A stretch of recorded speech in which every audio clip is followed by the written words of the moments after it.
with the FAO. It is part of a broader project that we received from FAO to conduct 6 case studies in 6 countries to understand the extent to which trade help at navigating the turmoil and the economic and social, and to basically promote resilience. This is basically, it's part of background papers that have been produced for the State of Agriculture and Commodity Market Report, which is one of the 5 flagship reports of FAO that will be released in July. And today we have the opportunity to listen to some of the authors that have contributed to the background paper. So let me give the floor a few minutes to George Rapsomanikis, who is lead economist at FAO and is leading also the SOCO report. Thank you. Thank you very much, Sarah. And good morning, ladies and gentlemen. My name is George Rapsomanikis. I work for the FAO Markets and Trade Division.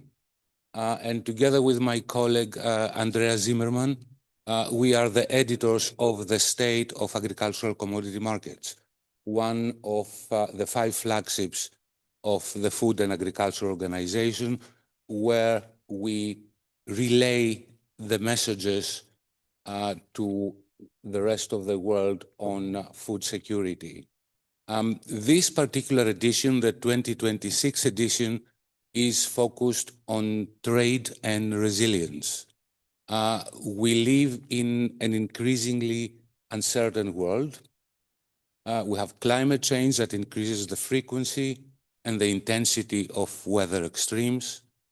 We have geopolitical tensions, conflicts that affect not only agricultural production, but also main trade routes, as the one in the Black Sea and now at the Strait of Hormuz.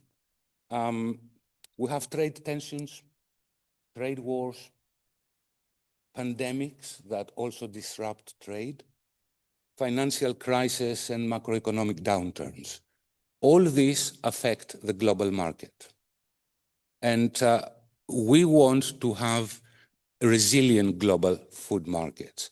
And a global food market is resilient when it can absorb a shock and regain its equilibrium rapidly. So we identify the resilience in the global food markets as the buffer capacity of the market that can absorb the shock and minimize the incidence of price spikes and food price volatility that affect negatively food security. So we have an hour and a half. We are here to present the research that will support and underpin the report, which is going to be launched next July, on the 9th of July. And we have a series of 5 papers, so we have to be very fast, somehow telegraphic, if you want. And I'm going to introduce the authors as they come to present. So the first paper is about how countries use the global market in order to promote food security when they are hit by a shock or they are under stress. And this will be presented by Lena Uzelak and Andrea Mastroeni and Sara Savastano of the University of Rome Tor Vergata. Sarah, please go on. Thank you very much, George. Do we have the presentation here? Okay. So this is a joint work with Andrea Mastroeni and Lena Uzelak, and is part of the background papers for the SOCO report. We present in this work a very simple exercise: comparative statistics in 6 countries on a number of commodities and their ability and the extent to which trade can help at mitigating the effect of climate change on food security, nutrition, and agriculture productivity. We do this exercise using a very simple approach, comparative statistics before and after the shocks. Can you go to the next slide, please? I don't have the pointer. Can you give us the pointer?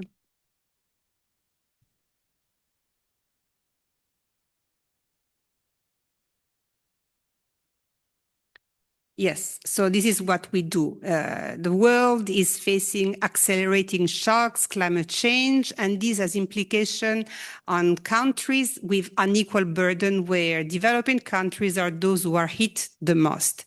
Increased frequency and intensity of extreme event, together with accelerating events like drought and flood, are really the new business model. What does it mean? That in this new business model, we have to identify a way to put together what are the main policies in order to mitigate the effect of this climate change. So we do this work by really analyzing 6 countries. How did we choose those 6 countries? When you do comparative statistics, you compare mean before and after the shock. So it means that you really need to have good data in order to infer at least cross-correlation among events. So we chose Morocco, South Africa, Cameroon, Nigeria, and Honduras. We look at wheat, maize, and cassava, and also rice in Indonesia. And we focus on extreme events happen between 2005, 2010, and 2025. We collected the main event from the policy report of FAO. So we look at the shock, the trade response, and the consequences to see whether there are any cross-correlation with, to understand the extent to which trade can help at mitigating the effect of climate change. When you have a shock, what does it mean? You have a supply shift. It means that the supply curve shifts up to the left, price increase, quantity reduce. And so let's see how trade can complement this situation. What are the lessons learned? You see, we have looked at those lessons learned just by observing what has happened in the countries without any analytical work that my colleagues will present later. And it's also interesting to see how one of the major lessons learned is that trade can help at mitigating short-term shocks, but you need investment in infrastructure and also in social protection to promote resilience in the long term. And it's also interesting to read a blog by Maximo Torero that was released yesterday, the policy indication of FAO, that investment in infrastructure strengthen resilience for households and farmers, both at the local level, but also at the global level. And FAO has just released a report on policy recommendation for the Hormuz Strait. And so it's interesting that also by comparing just comparative statistics, you can also get those ideas. And this is important when you have to make very rapid policy decision. But now I'm going to leave the floor to Andrea and Lena to go into some of the details of the study. So Andrea and Lena, please come. Lena, please come here.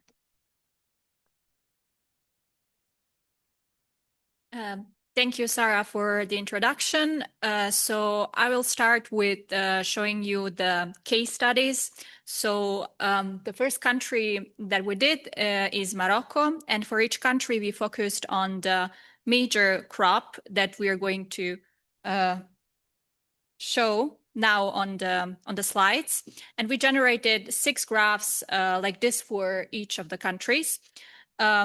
We used, as Sarah mentioned, country briefs and reports made by FAO to identify the shocks, and FAO for the production, trade, inflation, and food security and malnutrition data.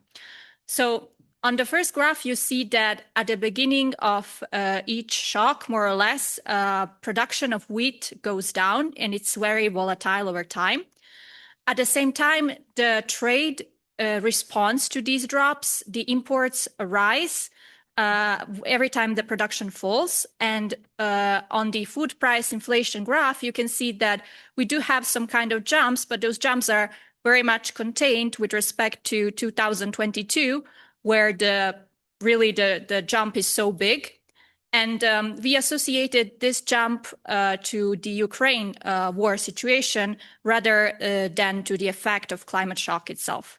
The undernourishment, which is our main indicator of food security, is also going up in the same period. It's jumping really a lot.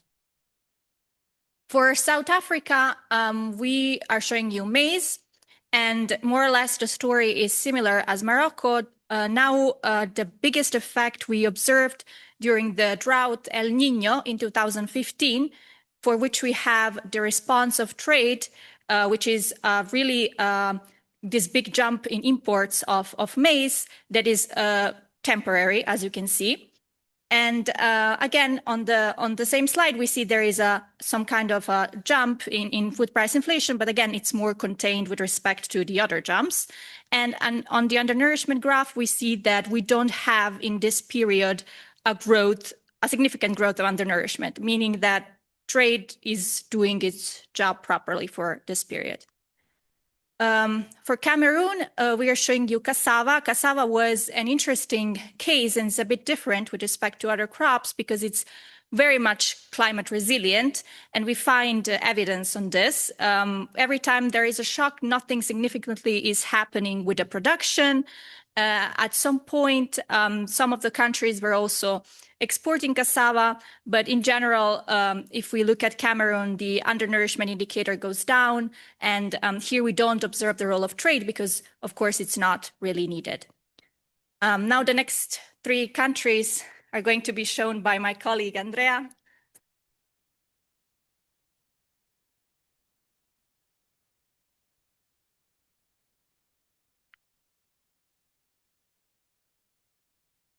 Okay, thank you very much, Lena.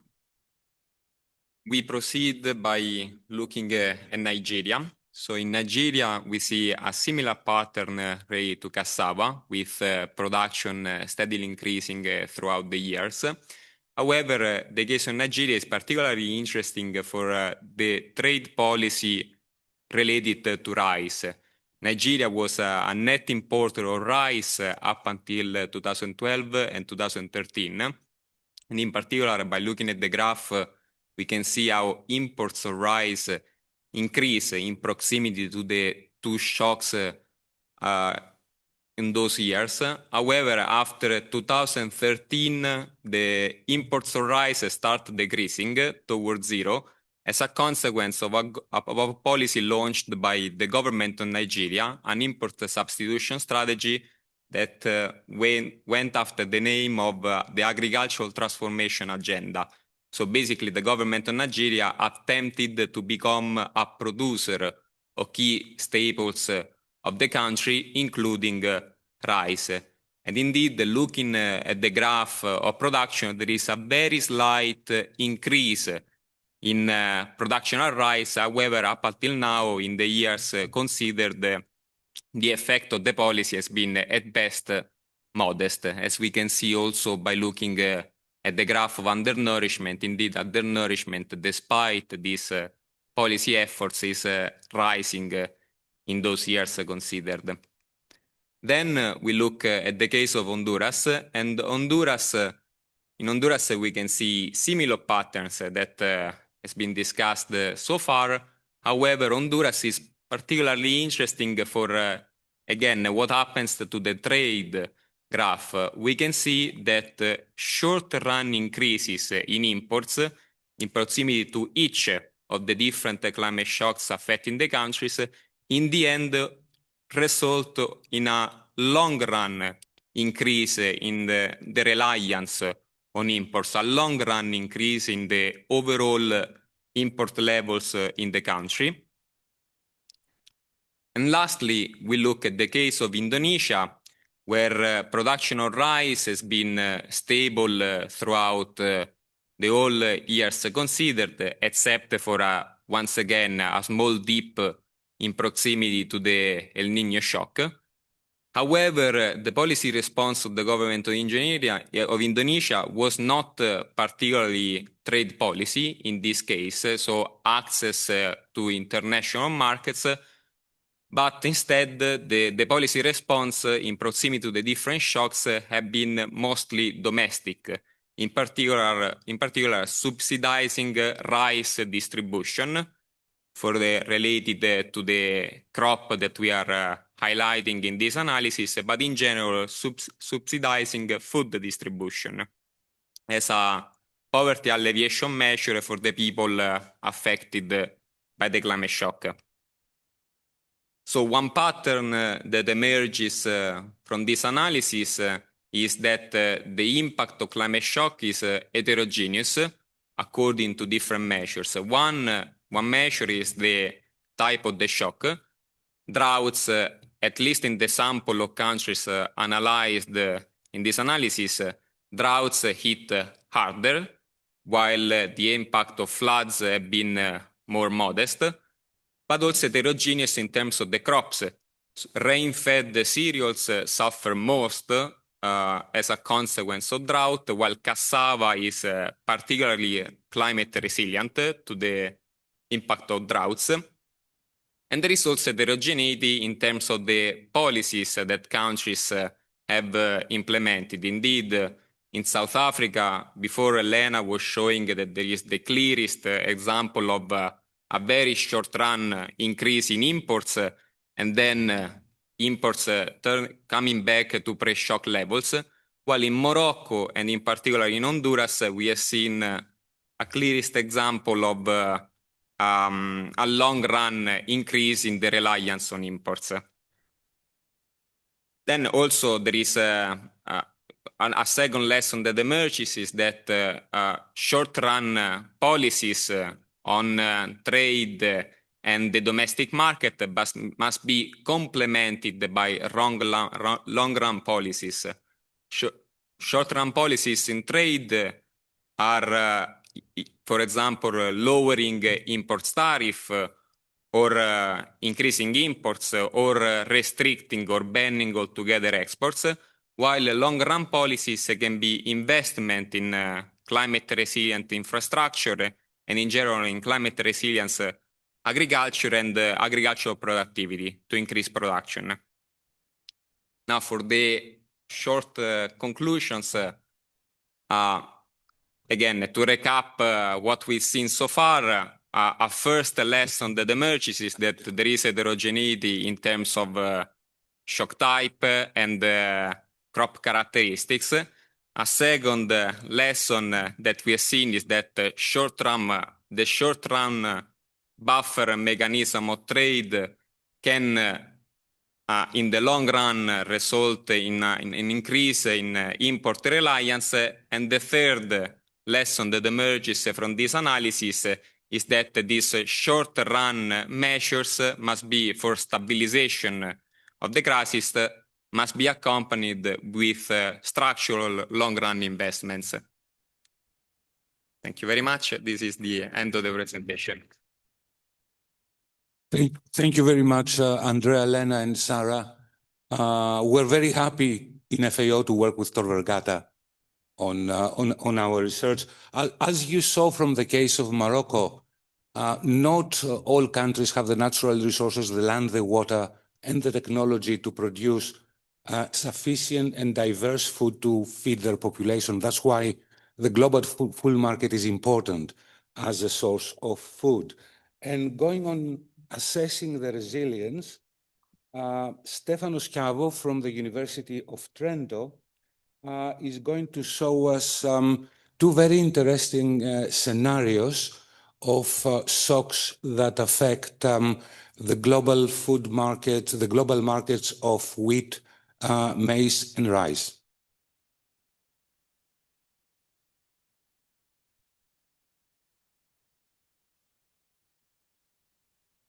Yeah, thank you very much.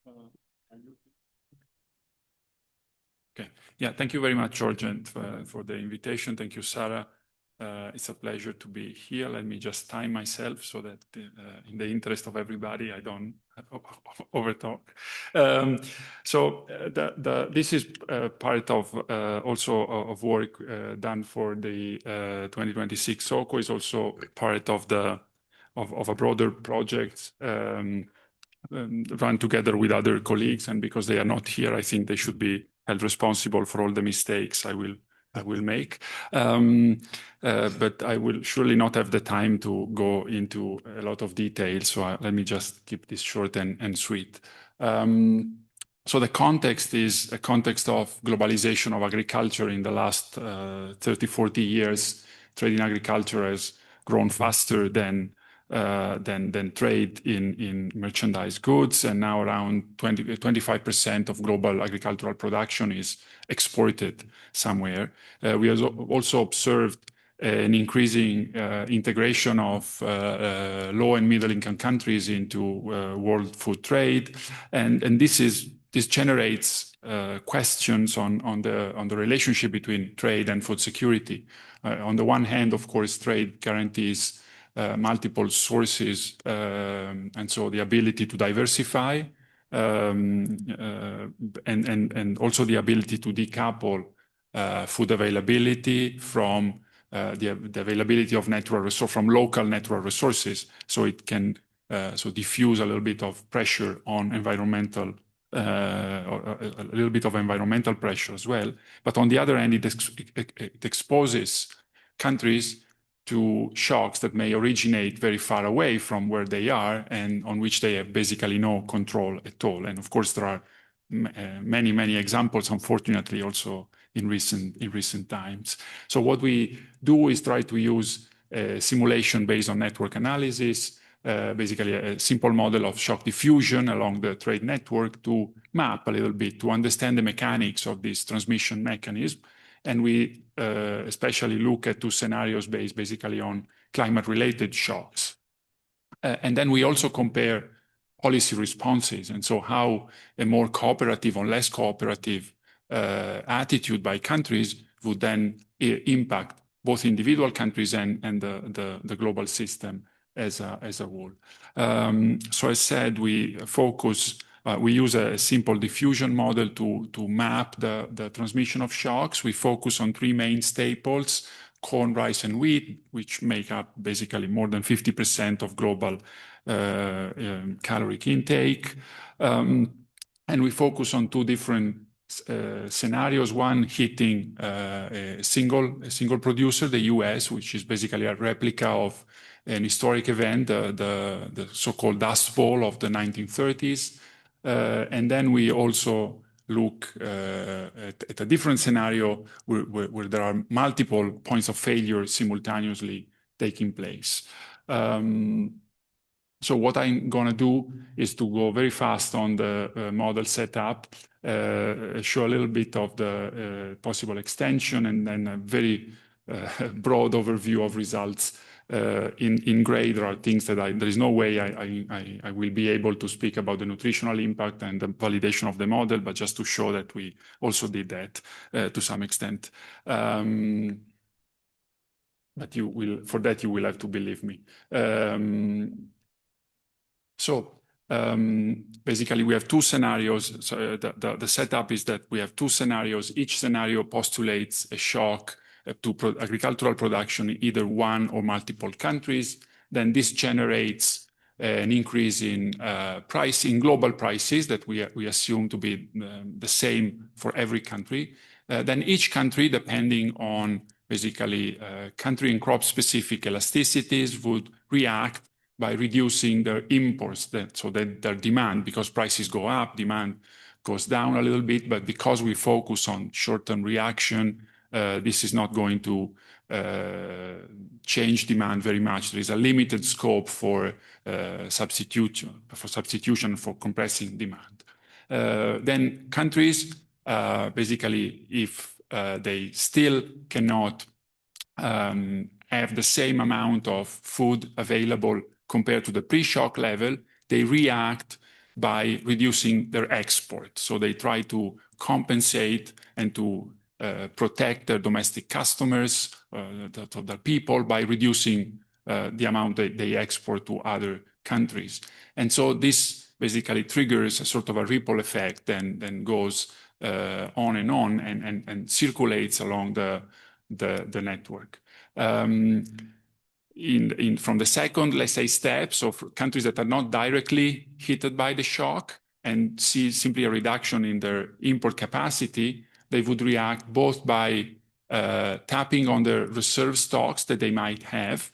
And if these are not enough, then they would also reduce their export downstream, right? And so again, the shock moves along the trade network, and the simulation basically stops only when there is no country that is able to either tap on reserves or further reduce its export. And so what cannot be sort of passed on to others then will result in a caloric deficit, in a reduction in the food availability to the country. So this is basically the simple setup we have. Let me just skip the details. Then we have a couple of other extensions. So in one case, we do not allow countries to use reserves, and we call this a non-cooperative behavior, meaning that countries would only use reserves at the end of the simulation, so once they sort of reach the new equilibrium or whatever you want to call it. And so only use reserves to compensate for caloric deficit in the country, right? In the baseline, so what I have described so far, countries are also using reserves to keep exporting. So they first mobilize reserves, and then if reserves are not enough, they would cut export.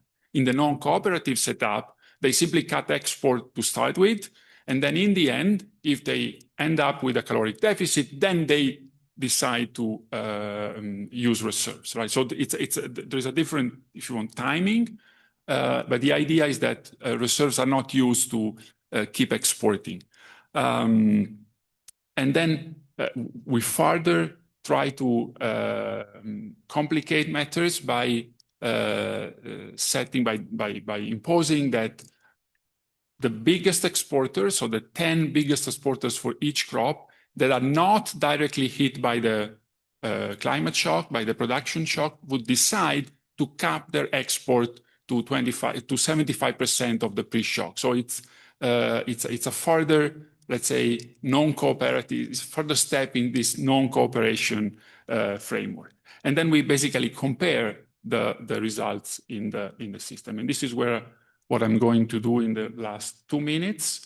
So very fast. Okay, yeah. And so here we have the two shocks on the top panel. This dust ball that is only hitting the US, so a single large producer is hit by the production shock. In the bottom panel, we have a food system shock. This is a global series of climate-related extreme events that basically generates multiple countries being hit and reducing substantially the amount of food they can produce. And what is important here is the comparison between the baseline, which is basically, if you want, the cooperative setup, the non-cooperative setup, and then in the food system shock, you also see a line with export restrictions. And so in a nutshell, the important message is that non-cooperative behavior significantly affects the magnitude of the shock and the impact of the shock. And so it further exacerbates the negative impact on food availability. And what is also interesting is that basically there is no country that does better under the non-cooperative scenarios. So even the countries that do not use reserves to export, or even the countries that impose export restrictions, they do not benefit from this. At the maximum, they do as well or as bad as they were doing before, but nobody is able to improve its own situation, even if they are imposing some sort of a penalty on the system, right? Because under stress, when the system is under stress, further reducing food availability clearly puts additional pressure on the system and is not good for basically anyone. Of course, the simulation is very broad brush. We skip many details. The real world is more complex than we model. The focus of our work is intentionally to look only at the trade channel, which is, again, only one of the channels that will be in place under this situation. But I think this is an interesting result that we want to further study. So basically, the main result is that we use a network diffusion model to simulate and to study the impact of climate-related shocks and the diffusion of this shock throughout the trade network. The idea is to see how trade helps diffusing and distributing a little bit the shock, but also diffusing it to other countries and getting a little bit,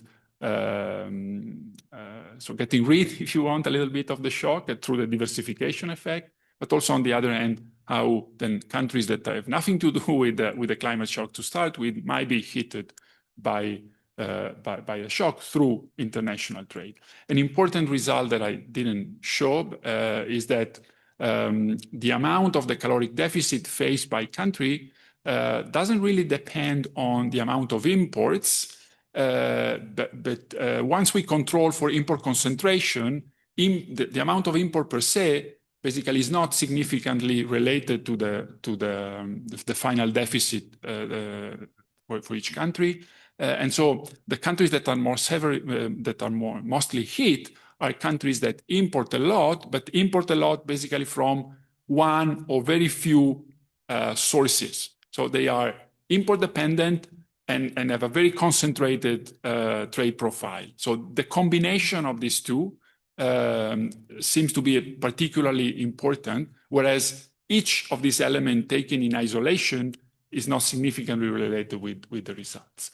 So import diversification seems to build a safety net, and a non-cooperative policy response further exacerbates the impact of shocks. And so even in these sort of difficult times where sort of confrontation seems to be more fashionable than cooperation, I think this is an important message that we should try to convey, that even in under stress, when the first reaction is to close down and try to protect your own markets and the hell with the rest of the world, this is counterproductive for the world and is not beneficial for anybody. And I'll stop here.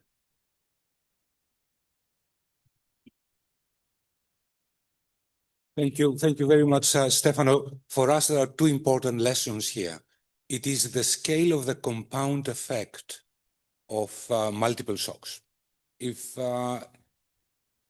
If you look at the world today, when there is a geopolitical tension and conflict affecting trade routes, imagine what would happen if we have an extreme weather event at the same time. And the second important lesson is cooperation. The international community should cooperate, and lack of cooperation has no winners. Markets, when they're hit by shocks, they also adapt and they adjust. And the third paper is by Yahoub Jafari of the University of Bonn, who is going to show us the dynamic effects on the trade flows in the case of weather events.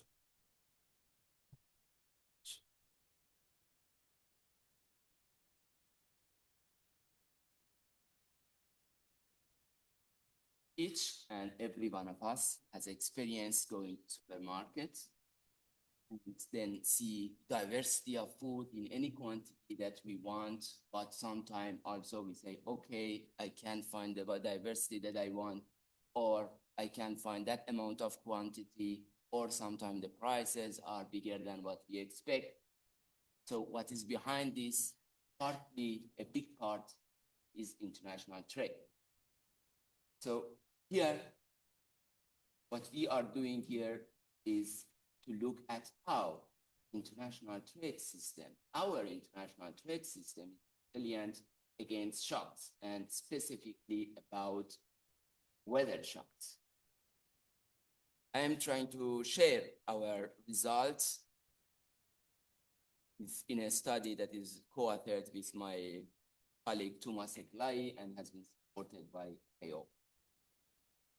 So we know that It's a long story that extreme weather events induce agricultural production shocks, and they are really everywhere, frequent, and sometimes really severe. So sometimes international trade can help when we are facing the shocks. Yeah? If shocks is in a domestic market, then international trade can actually bring the product from surplus area to the deficit area. But if the shock is outside, then the problem is that the shocks would be transmitted inside. And our trade system is not that flexible quickly to adjust, right? So here we look how flexible is our trade system. Then the objective of this study is actually to look how does trade adjust in response to weather shocks and what other factors matter. Specifically, we look at the impact of international trade. We specifically look at the impact of the shocks that is happening in the domestic market and in exporting countries, but that affects our trade system, specifically our imports. What is the role of the policies in this respect? Because there would be a lot of policies in response to the shocks, right? So what is the impact of the policies? And then the way countries positioning themselves in the trade system is important to mitigate the impact of the shocks. So if you look at this figure, yeah, this is really a figure from a century, from a decades that we see at the aggregate level, at the annual level, we see that despite all the shock that we have observed, we don't see a big fluctuation. But something is hidden here, and that is that the product has been aggregated, right? This is one. And another one that we are looking at the annual trade data.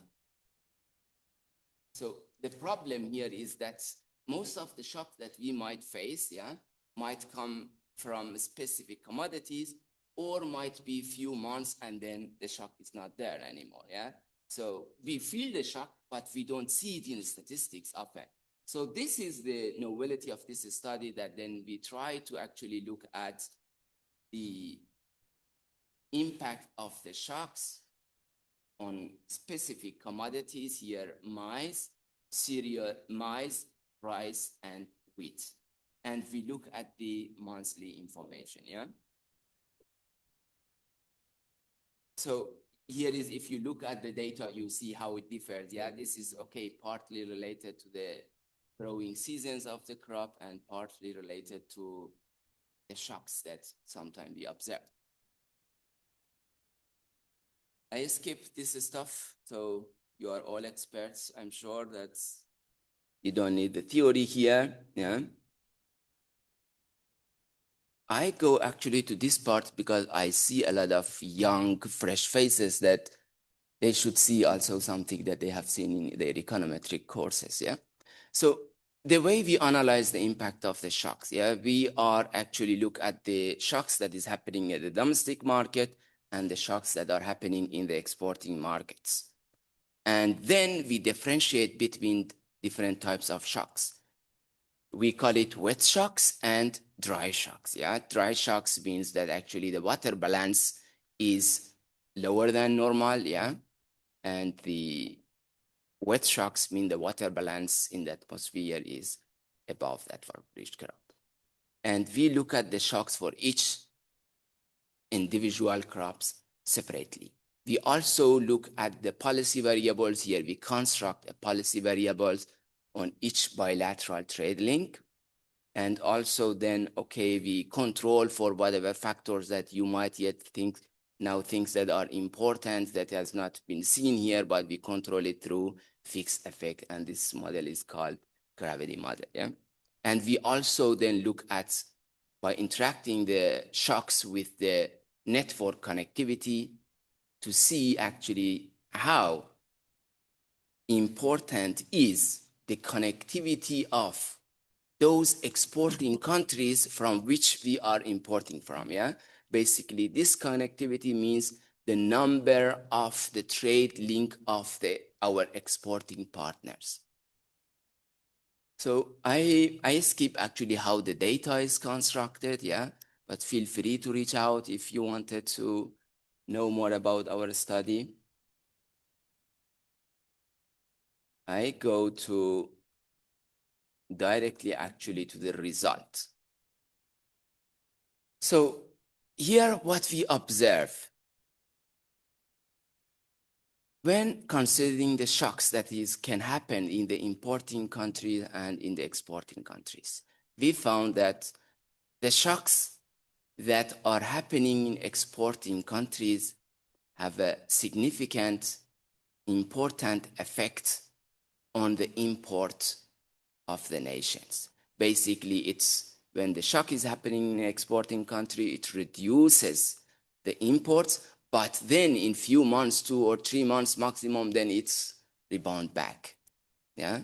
So this means that our trade system, yeah, it's kind of resilience that is, yeah, within really quickly can come back.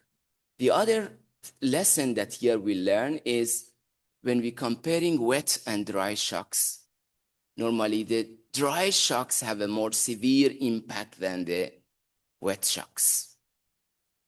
And the third lesson that here we could also share is that when the shocks are happening, specifically in exporting countries, yeah, different crops react differently. So corn reacts very quickly and significantly, followed by wheat, and then rice is the less elastic one. We do also some sensitivity analysis that to see, okay, what we observe. Yeah, so we look at both trade quantities and trade values, similar results we find. Also, we look at different types of the shocks, yeah, the way we construct the shocks, the same result. But we also look at different income groups of countries. If you are in high income country, and if the shock is happening to your exporter, then you quickly reduce your import, but after a few months you rebound. If the shock is happening in your own country, if you are high income country, then you start to increase your imports. When you look at African countries, yeah, those are actually the more vulnerable to the shocks. If the shock is happening in their exporting countries, then African countries are going to react very quickly.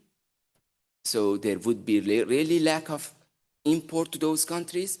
And this is also in terms of duration, yeah? This shock is more persistent, have a more persistent effect. When we look at net food importing countries, you know, still as expected the results, but not really at some of the conventional level of significance that we might expect. And how important is now the countries with which we are trading, yeah? Our study here shows that if the shock is happening domestically, if you are connected to the exporters who themselves have a lot of trade links, they are hub countries in the trade network, then that actually have a mitigating impact on the shocks. The policies, yeah, I here give you example of one policy that is export restriction, yeah. So if we apply export restriction, okay, the impact is really quick, that the countries are, if they face this export restriction, they reduce import quickly, but then in 2 or 3 months, they come back to the original level. Some of the key messages, yeah, our trade system in general is resilient, but we need to look at the detail. And in detail, yes, of course, there are some short-term fluctuations that we need to take care of, yeah? And it also tells us that a lot is in detail that we need to take care of. And with this, I very much like to thank you all.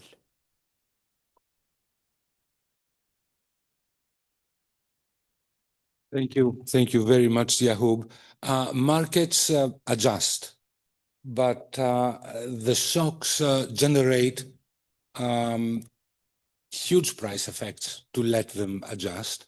And the next paper is focusing on these price effects on the global food markets, but also how price signals are transmitted from the global to the domestic markets. And it has been developed by Francesco Lucidi of the University of Naples. Francesco, go ahead. Thank you. Yes. Thank you, everyone. And thank you for having me. Thank you, the organizer. This is my first time in this beautiful place, so it's a pleasure to be here. This paper, which is prepared for a work with the FAO, speaks about the relationship between local food prices and international price disruption. So the key question that I wish to address with this work is how this relationship shapes from a short-run perspective. So as the paper presented in the previous panel, the focus, the perspective of the simulation is made on a monthly frequency, but differently from the previous paper here, I'm gonna focus on country-specific responses. Okay, so and the second question that I try to address is whether there is some relationship between the transmission of this type of shocks in international prices due to the relative trade openness of the countries. And so this I think is an interesting question from a policy perspective for a bunch of reasons that we are gonna see together. So the starting point is selecting the international prices, and here I just want to highlight the three main commodities that I have in the analysis. So we have maize, rice, and wheat. These international prices are well recognized, but most importantly, they trace the stylized fact that we know about the food price disruption. As you can see, they co-move a lot with the global food index by the IMF. And yeah, so these are those variables that I am gonna use that I want to see which are the effects on local prices. But local prices related to a set of countries. And for each of the commodities analyzed, here I'm gonna use the green for wheat, the blue for the maize, and red for the rice for all along the presentation. So keep the colors in mind. Are those set of countries, and of course the selection is based first of all on the availability of monthly data that cover at least 15 years. And for this, I want to thank the FAO for collecting very beautiful data about these prices. And of course, when we analyze these countries by looking at the same shock, we should be aware that they actually differ a lot.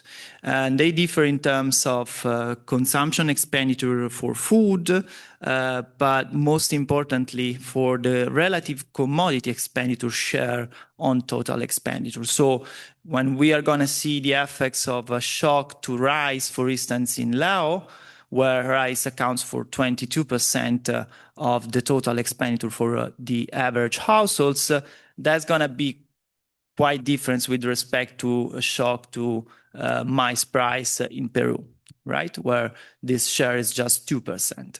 So this is just to have in mind that the shock that we are going to analyze might have very different effects also in terms of households' food security. And they actually differ also in terms of trade. So for some of these countries, they look as a net importer and heavily depend on this import, but they are also exporters. So for instance, again, Laos is an exporter of rice, Uganda is an exporter of maize. And this might be different, the response that we analyze. And this is also a sort of motivation for studying these effects in a country level analysis rather than a panel level perspective. So this is the relationship. This is just a scatter plot between the average local prices that we have for each of the commodity and the international price. Here, when I'm looking at price, consider the growth rate year on year of all prices are expressed in real terms. Now, as you can see, there is a mild positive relationship between local prices and international prices. This relationship, this positive relation, becomes steeper and steeper as the pricing, the international price, goes up. So when it's positive, essentially, when you have positive swings in these international prices, then local price seems to be very positive at the same time. But I think that all master students in this room knows that correlation is not causation, right? So there is a problem of endogeneity. So when you look at variation in the local price, you know that they might, well, at least if you believe in the economic theory, they are moved essentially by supply and demand forces, but as long as this country trade with the rest of the world, they might affect the international price, right? So the idea is that here you need some identification strategy. And what I do in this paper is to follow the theory. I'm sorry, I think you cannot see the rest of the world, but I swear that there is the rest of the world in this map on the original slide. But the idea is to exploit an instrumental variable. So we want to have some some fraction of the international price variation, which is not driven by the local conditions, so demand and supply forces of the countries that we are considering, and other shocks in the economy. So not just in the local economy, but in the global economy, which cannot affect at the same time the international price. Now, to identify shocks affecting agricultural price, it's well known in the literature that one of the main drivers is climate, no? So it's weather shocks affect agriculture supply, sometimes also demand.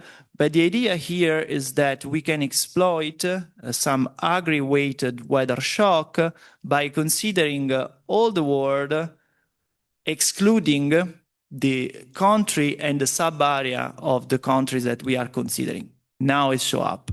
As you can see here, for instance, in the case of Pakistan, I'm going to compute this weather shock for all the world agri-weighted, excluding Pakistan and the sub-area of Pakistan. And this is for all the countries that I have in the sample. So that way, if these weather shocks are somehow correlated with the variation that you can observe in the international price, then we can reasonably argue that any positive effect that we are going to observe on the local prices are moved by this shock, but the main channel through which this acts is through international prices. And so we are going to see some causal effect of this shock. All right, so now the methodology that I adopt is a local projection framework. So now we have a collection of beta, of dynamic coefficients for a few months after the shock that occurs at time 0. And as long as we identify this with instrumental variables, I'm going to use it to stage least square estimate. And here is the response of the variables that we are shocking. So this is the response of the international price to a shock to itself. And as you can see, these shocks are normalized to be 1% on impact. But the adjustment path of this shock is quite different across commodities. So rice increase after the shock and then reverts back up to 10 months after the shock. While maize also is quite persistent, but doesn't reach the same level as the rice in terms of increasing. While wheat is the most say, transitory shock. So the effect it lasts significantly just for 2 months and then reverts back to his long run path. All right. So when we account for the variation in the response of local prices, just keep in mind that the underlying shock that we are analyzing with respect to the international price variation might be different. Okay, so this is the first heterogeneity that we should keep in mind. Now, here are the country-level responses of domestic prices. Here I'm highlighting the significant responses with the bullet, which are marked in bold. Okay, so the bold means significant responses. And as you can see now, I'm not gonna deepen the details for each of the countries, but you can see that there are quite heterogeneous responses, both in terms of size, but most importantly in terms of dynamic adjustment of the shock. So for some country, the shock is quite persistent. So it lasts for a few months, for about 1 year after the shock. While for some other country, the shock is quite transitory, and for someone else, is not significant at all. Right, so this is the benchmark results that I have. Now we can do some back of envelope calculation to see which could be the implication in terms of food security. And here we can fix the highest response that we found at some horizon for each of the country. Then we can consider the average sample standard deviation of these food prices, and then we can exploit those beta, so the elasticity that we found of local price to the international price variation, and compute which is the relative pressure in terms of total expenditure by looking just at the commodity that we are considering. So by doing lots of economic assumptions here, but just to have some number as a benchmark, and you can see things like that in Uganda, 8 months after the shock, you have that the domestic maize price is about 10% higher, which means that to keep maize consumption unchanged in Uganda, the average household has to absorb an extra cost pressure of about 0.6%. If you do the same for Bangladesh, now it's the 10 months after the shock, and the cost pressure that the household needs to absorb is about 2%. Now, the second part of the paper, as anticipated, relates to see whether this transmission changes according to the relative difference in trade openness of the country. So where countries are trading more or less with respect to its own past, or with respect to its own average, something like that. Is this dynamic different? So the transmission of the international price to domestic prices? The answer is yes. Now, in this case, I'm going to use the same model, the same identifying strategy. The model changed slightly a bit because we are in a vein which is named state-dependent IV local projection, but it's pretty much the same inference here. And the coefficients that you can see now represent the relative difference of the dynamic coefficient when you have a decelerating trading openness in the country that we are considering, relative when the country is in normal times, so when it trades normally with all the other countries. Now, the main difference that you can see here with respect to the previous dynamic is that for some country, and in particular for Bangladesh, Laos, Indonesia, and then I have also in the background slide another example, which is Philippines, where the same happened. In the higher horizon, so about 1 year after the shock, so 8-9 months after the shock, these coefficients are way higher than before. Now, for instance, in Bangladesh, you can see from the graph that 10 months, which is again the highest horizon where the coefficient is the higher, but the coefficient is now 6. Before it was 0.6, so it means that the relative pressure that we evaluated before, instead of being 2%, is 20%. So that might have a very crucial policy implication.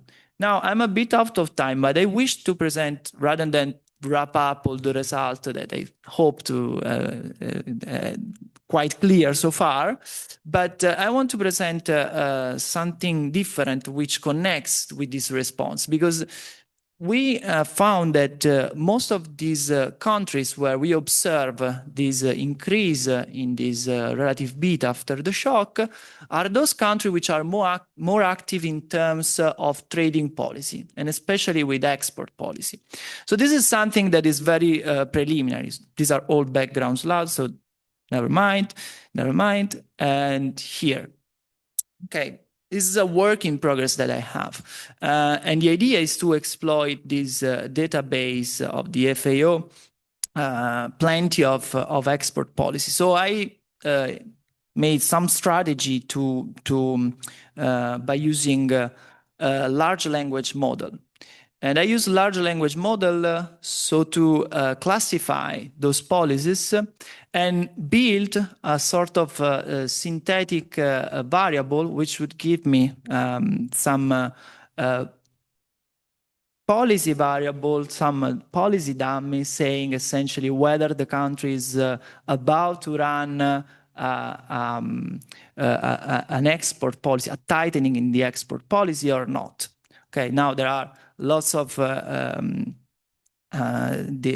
points to clarify, but just to give you the main results and an intuition through which we can read the previous results, here is the effect that we found. Now, the only thing that changed with respect to the previous analysis is that here the data, the frequency of the data is quarterly. But as you can see in the IV graph, so never mind about the OLS, here we are estimating for the same shock. So we have the change in the international price linked to aggregate weather shocks. And as you can see, after 3-4 quarters, which is something like 1 year that we have in the previous, impulse response that I show you, the probability of having an export policy is about 2% higher. And this is induced by the shock itself. Now think at the standard deviation that I gave you before, which is 20. Here is 1% increase. So it means that if you have an average shock in international price, then this probability turns to be 40% higher 1 year after the shock. So that's, I think, could be an hint which might explain a bit of the story behind the local projection that I showed you before. That's all. I don't want to go further. So thank you for listening. Thanks. Thank you very much, Francesco. It's very interesting. Policies matter, and in the context of shocks, it's very important because some policies, they may mitigate the impact of the shock. Other policies can amplify it. And this is the focus of the paper by Will Martin, who is an emeritus fellow in the International Food Policy Research Institute. Martin, go ahead, please. Thank you very much, George. Greatly appreciate the opportunity. This work builds on earlier work that Kim Anderson and I did in particular, looking at the implications of food price shocks on trade policy and the impacts of that trade policy on world prices. And so we have some stylized facts here. We know that when world prices go up, and this is what we've heard from earlier speakers, that countries respond, their trade policies respond. What happens here? We have a big collective action problem. If I resist the increase in world prices by lowering my protection, putting on an export barrier if I'm an exporter, then I gain in terms of price stability at the expense of everybody else because I'm increasing the volatility of world prices. We know that systematically the average rates of protection go down when food prices go up. We know that when food prices go down, average rates of protection go up. We see this from Sidney Nelgan and Kim Anderson's work. We know that that it's both industrial and developing countries that do this. What we tried to do in this paper was to put a little more theory on it rather than focusing on event studies like the one Nick Mino and I did on the Ukraine crisis. We want to give it a little more conceptual, a little theoretic, and then to be able to use data for price responses over a long period. So the theoretical model that we're using, we know policymakers' sharp adjustments in food prices can be politically costly and lead to defenestration. We have loss aversion models, we have risk aversion, traditional models. But what we know also is that when you do this, when you resist passing through a change in world prices, you're changing your protection rate. That's the only way that you can do this in a homogeneous commodity model. But we have a political economy equilibrium that economists have emphasized, Grossman, Helpman, and others, that we know that rich countries tend to protect, poor countries tend to tax agriculture over the long haul. Resisting price changes upsets that political economy equilibrium. So policymakers have two sources of discomfort. One, if they have to change the domestic price. Two, if they have to move away from the political economy equilibrium that gives them comfort between the competing political economy interests. Stephen Nicol has a really fascinating paper looking at situations like this, where policymakers face quadratic costs from adjusting prices. A little increase in prices you might get away with, a big increase could cause political disaster. The other thing is there's a cost of being out of equilibrium. You know, your producers in Europe, they used to like under the cap, they're having their high rates of protection. If you lower that during a high price period, they start to get restless and bring out the manure spreaders in front of Parliament House. Very unpleasant.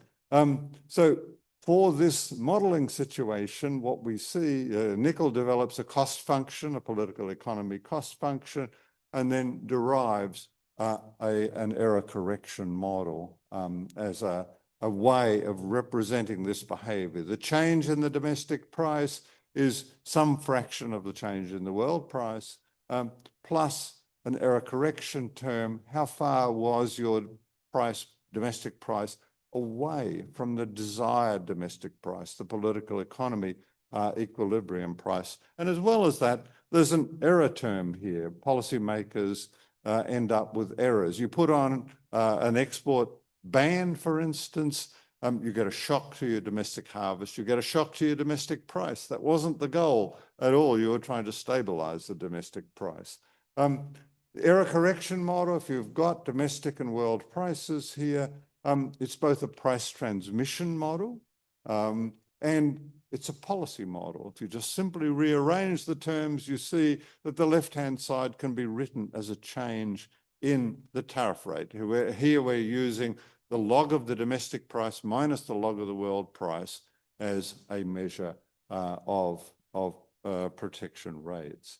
So many policies are used. We know export bans, quotas, licenses. The great work that's just been presented talks about these. Administered prices with variable tariffs, tariff adjustments in response to yield or weather shocks, state trading, specific tariffs, all sorts of mechanisms used. And that's why in the agricultural economics literature, rather than enumerating the specific measures used, we often measure protection by looking at the difference between the domestic and the world price. Might be done by a tariff, by state trading, however it's done. All the OECD work, all of the ag incentives consortium work that I've been involved in, all of that work uses the price comparison method. Now, we know that price insulation destabilizes world prices if everyone is doing it, or most countries are doing it. We know that some measures stabilize domestic prices. A variable levy, for instance, like the old European cap, state trading with stable release prices. But others can destabilize domestic prices, as I mentioned. And here, I think there's an interesting analogy to the capital asset pricing model in investment theory here. What really matters is whether the movements in protection are systematic or not. If everyone is moving in the same direction, if all stock prices are moving in the same way, then that's a risk that you can't get rid of. The idiosyncratic changes in policy, they don't affect world prices very much. They kind of average out.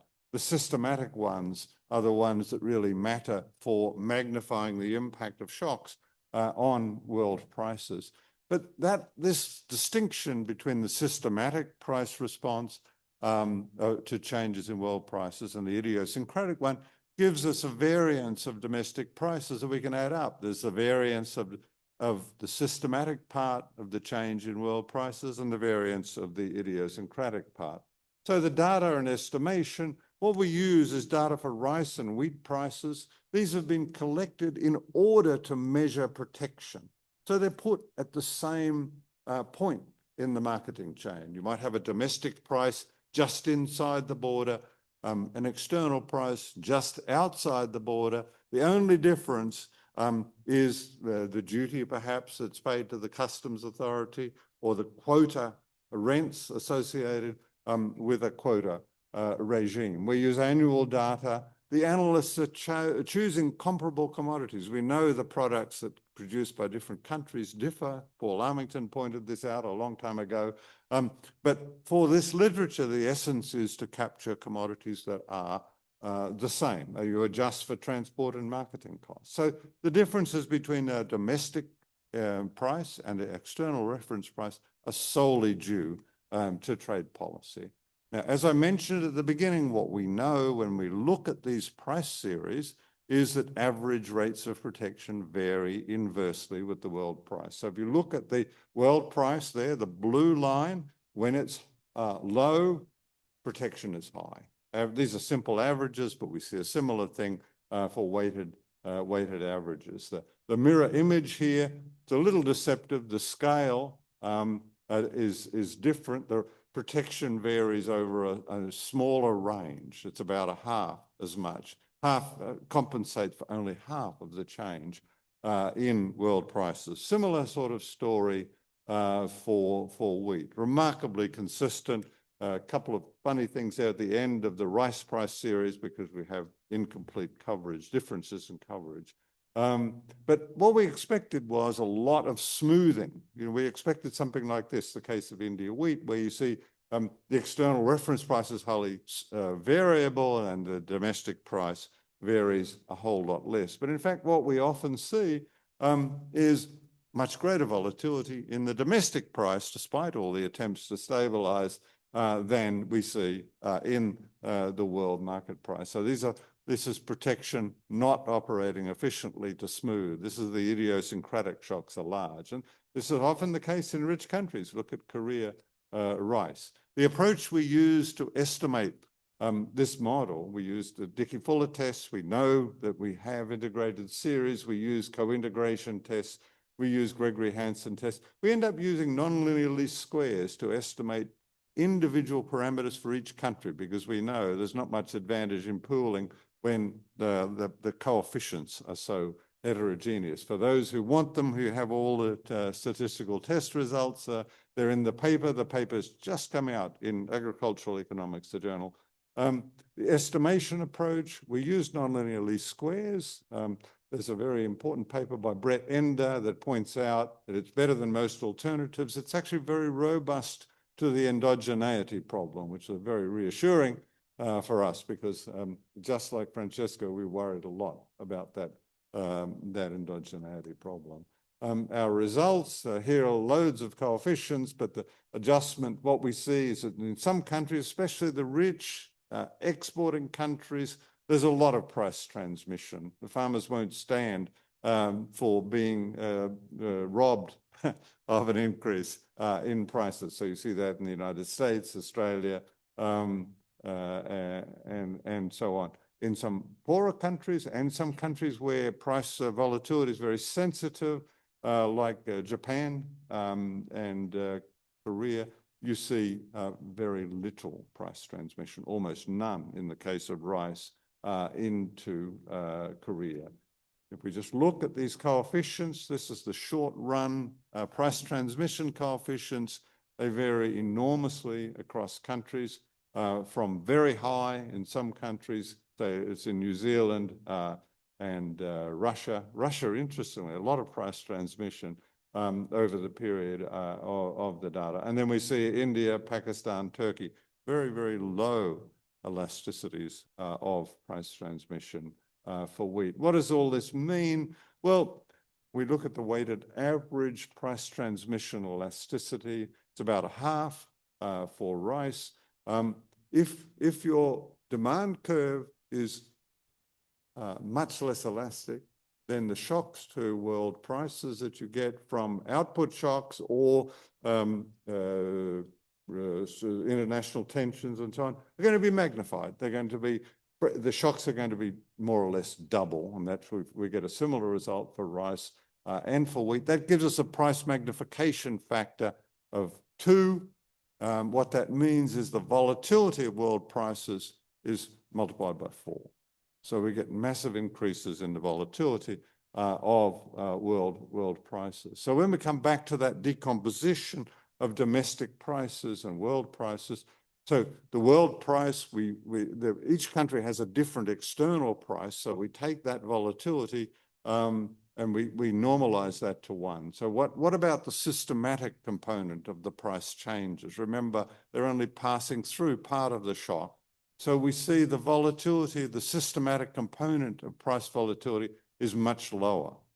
What about the overall volatility of domestic prices? And this is an obvious, that's the red bar. Essentially, it's the same as it would be, the same as the external volatility in world prices. But remember, the external volatility of world prices has been magnified by all of the price insulation. So this gives us, we can decompose the price variance of rice.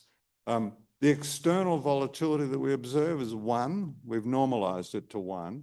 The external volatility, if we didn't have price insulation, will be about a quarter of that. That's the dashed green line.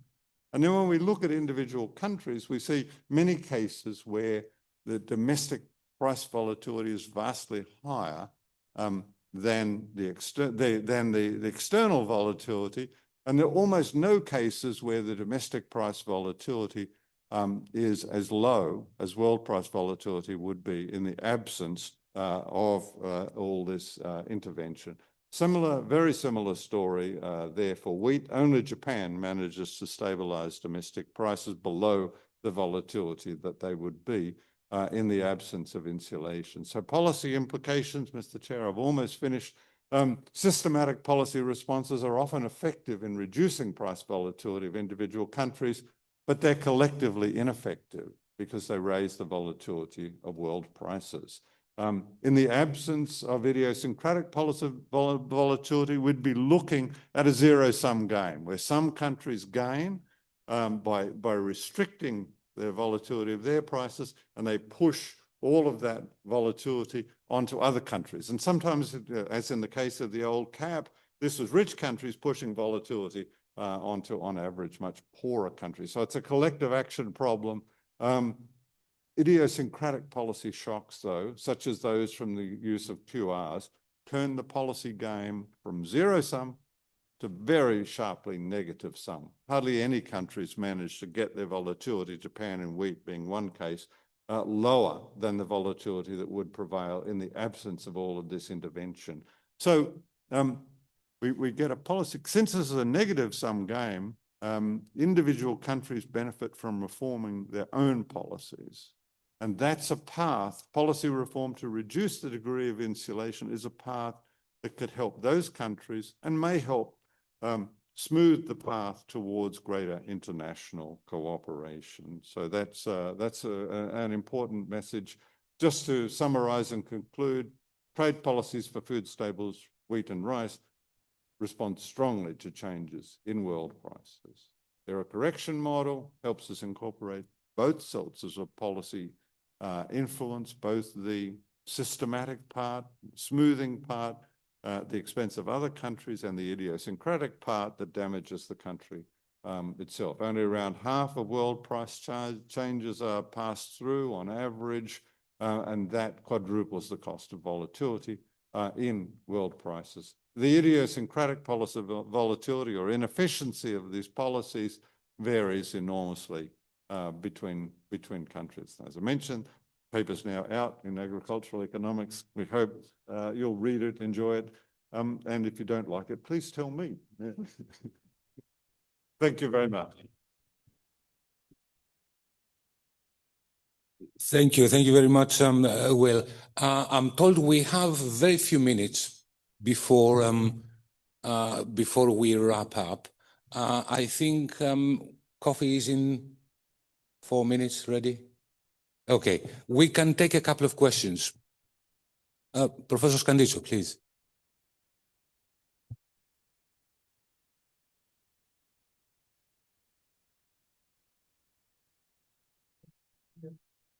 I have a general question.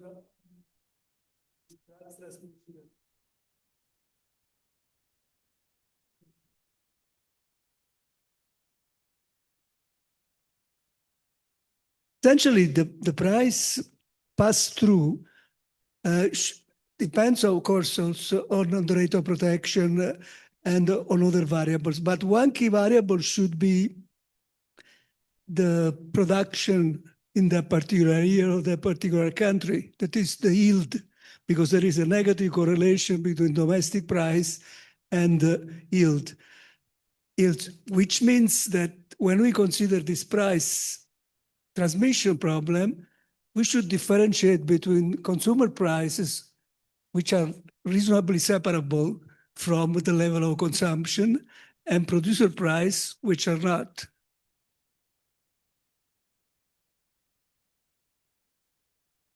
I think this should go to Francesco. No, I completely agree. Also because I'm from macroeconomics, so and we know very well that normally this shock transmitting to prices pass first on producer prices and then to consumer prices. Now, in my case of this paper, why we don't consider quantities is that we are not actually interested in knowing whether the source of the shock is coming from supply or demand mechanism. What we are interested in is the reaction of countries to a variation in prices. So that's, we can imagine that the variation that we are observing comes essentially from policy reaction and from import and demand and export. But we cannot explore that because so far, at least, we don't have enough data, at least at that frequency. So there is this bit of limitation in the data that we have. That's the main reason why. Thank you for the question. Will, please go ahead. Just one quick, great question. There's an emerging literature which a number of us have cited. Amodio et al., Xiao, Moscona, Sastry, looking at the impacts of, say, domestic weather shocks on trade policy. Now, part of that gives you a sort of, and that is actually what, in my framework, is an idiosyncratic shock. So India has a drought. It lowers its protection. Now, the worrying thing to me about that is that the farmers are getting, smacked on both sides of the head because their incomes have gone down, and then to add insult to injury, the government has pushed down the domestic price relative to what it would be. So that's to me that's an idiosyncratic shock, and it's actually sort of surprising. It actually reinforces Amartya Sen's point that when you focus on availability, you end up with policies which can exacerbate the underlying problem. One more question on the pipeline before we wrap up. Please go ahead.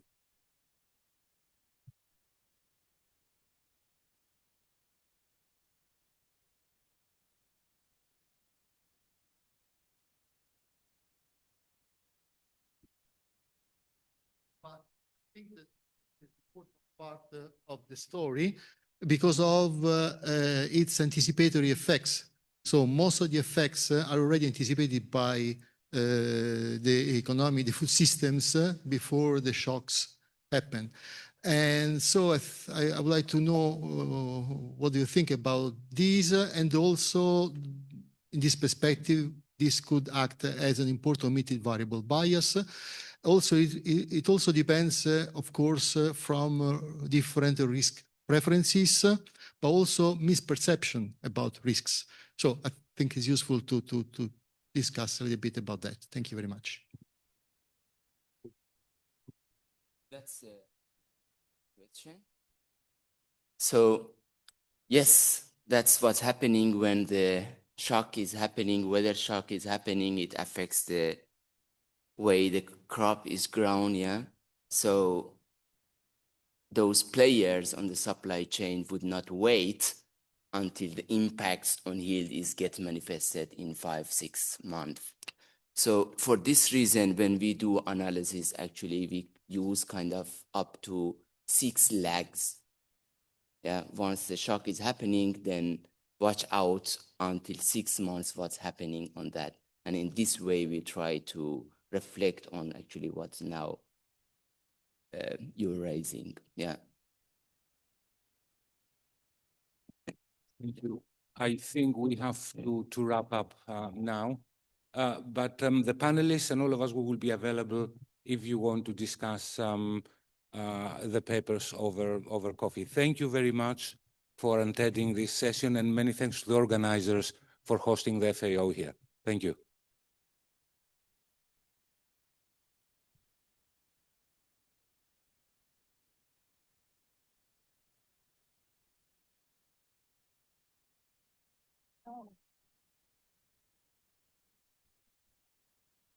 You know, I stood on my feet by purpose, so everybody feels pity about me and go fast. There was no pity. There was no pity. That was the fastest one, despite yesterday.